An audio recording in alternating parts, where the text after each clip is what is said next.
Біз қазақ деген ел боламыз. Түбіміз түрік, дініміз ислам, кітабымыз Құран, пайғамбарымыз Мұхаммад Мұстафа саллаллаху алейхи вассалам.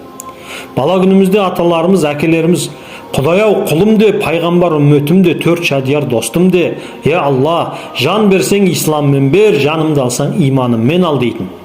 Дін болмағанда осыларды естіп жүретін едік. Қазағым, осыдан қашып қайда бармақпыз? Ата-бабамыз мұсылман болған, біз айтып жүрген нәрселерді олар да айтып келген.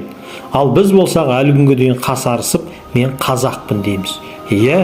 Қазақ екенімізде ешкімнің таласы жоқ. Қазақ, біз мұсылманбыз.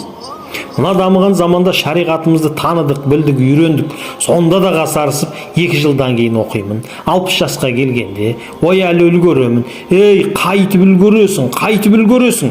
Ұстаздарымыз, Алла оларды рахым қылсын, Абдуғаппар ұстаз, Бауыржан Әлиұлы ұстаздар арамызда әлі күнге дейін тірі жүрген сияқты. Телефондарымызда насихаттарын айтып жатыр. Әлі күнге дейін елдің аузында.